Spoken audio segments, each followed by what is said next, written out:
It starts with yourself, man. You got to start diving into those things that you are afraid of. You don't gain confidence by going to the spot that makes you feel good. It's going to be a false reality. And the second life gives you that challenge, all you want to do is go back to what made you confidence or what gave you confidence. Is that happy spot? No. What gives you confidence, what gave me confidence, was spending years at a kitchen table trying to learn how to read and write on my own. Realizing I can't learn the way you learn. I can't. But I can learn. What gives you confidence, not being afraid. It's overcoming the fear. I used to stutter severely bad. So right now, I don't know how many people are going to watch this. You know what gives me confidence? Is knowing I no longer care if I say or start stuttering to you. Yeah. That's what gives me confidence, is facing these things, overcoming them. And maybe not overcoming them every day, but facing them. And facing them, facing them. Pretty soon like this, you know what, man, this is where it's at. It's not in that comfort zone. It's in the discomfort zone is where my confidence is getting built. Mm-hmm. That's where it's getting built. But people want an easier answer. Yeah. There has to be an easier way. There's not. I'm sorry. I searched for it my entire life. You cheated, I did. You lied. I lied. I did everything. And I still felt empty. Mm-hmm. I coach a lot of people nowadays, billionaires, who call me on the phone and say, man, I'm still missing something. It's because they did what they were good at.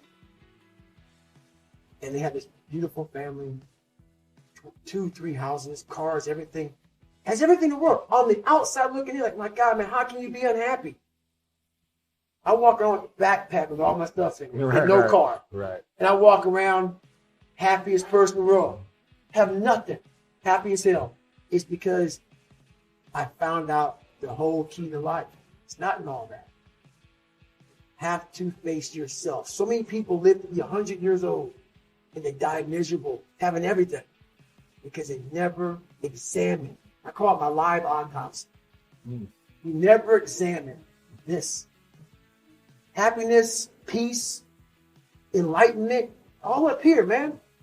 It's all up here. And when I start talking like this, people are, man, you know, I don't know. Truth, man. It's all up here. You just got to be willing to go and face it. That's the hard part. Because the gateway to wisdom and the gateway to the development of personality, which is exactly the same thing, is precisely through the portal that you do not want to climb through. And the reason for that's actually quite technical.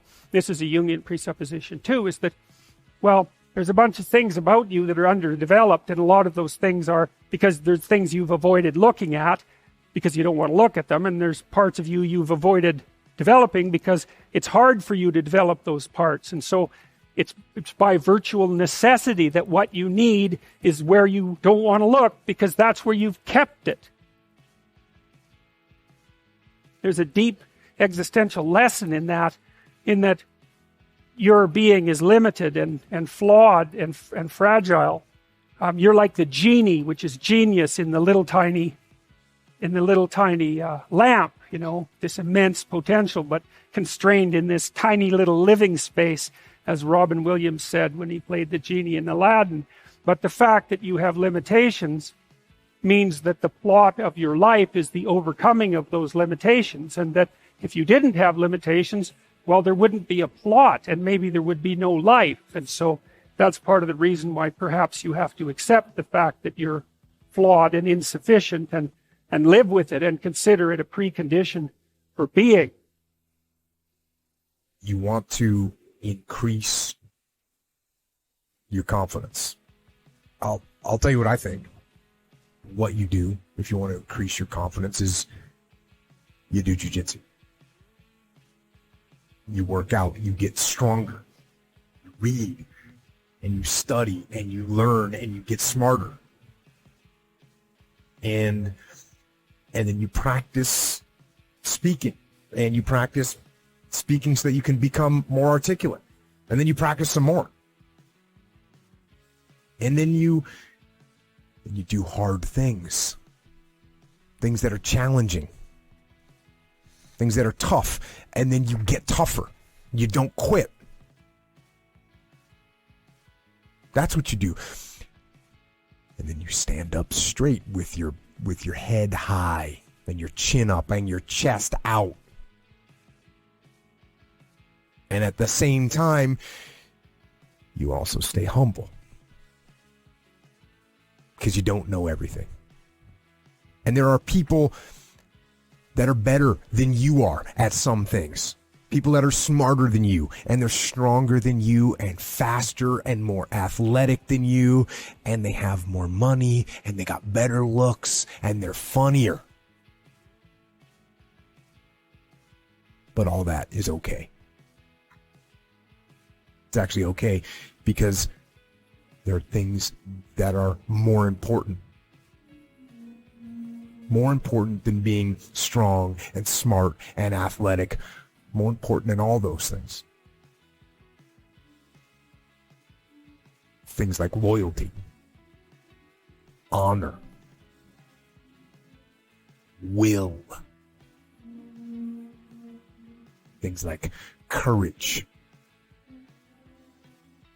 The courage to stand and the will to keep going.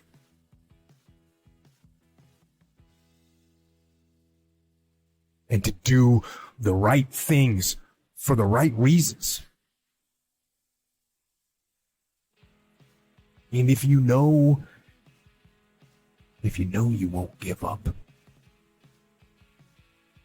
then you know you won't give in. And if you test yourself and you fail, but you know you're going to get back up again, if you know that,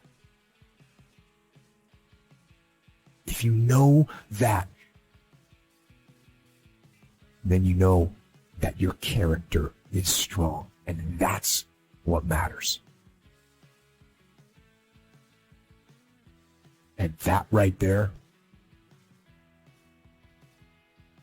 is all the confidence you need. One of the things psychologists have done for the last 20 years, especially the social psychologists, is push this idea of self-esteem. You should feel good about yourself. And I think, why would you tell someone 20 that?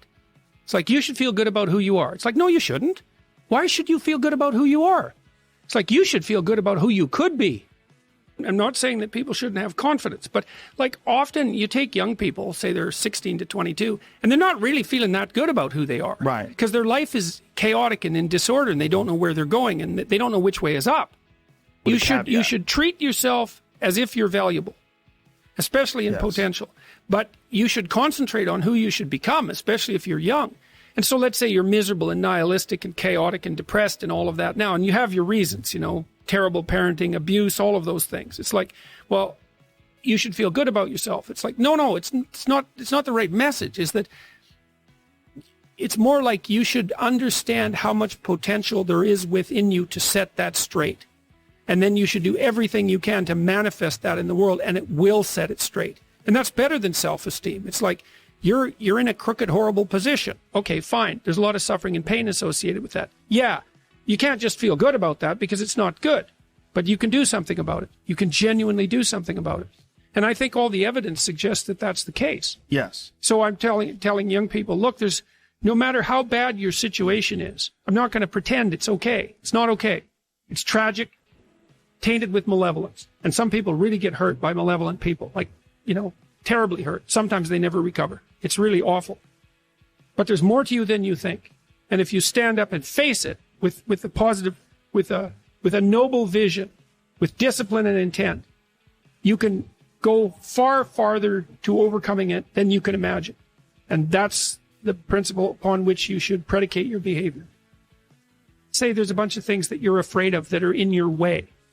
So you have some vision about who you want to be. Maybe you have to, you want to be successful in your career, so you have to learn to talk in front of a group. It's like, okay, well, you're afraid of that. No wonder you don't want to be humiliated. So what do we do about that? Well, maybe we first get you to speak in front of one person and then 3 people, for 5 minutes and then for 10 minutes, like graduated exposure to what you're afraid of. Voluntary graduated exposure to what you're afraid of is curative. And that's true. It works. The documentation is in. It's how people learn. So to tell people that if you confront the world forthrightly, if you speak the truth, and you expose yourself courageously to those things that you're afraid of, that your life will improve, and so will the life of people around you. Like, as far as I'm concerned, that's as close to undeniable fact as we've got. And it also dovetails nicely with the underlying archetypal stories, the heroic stories. It's like,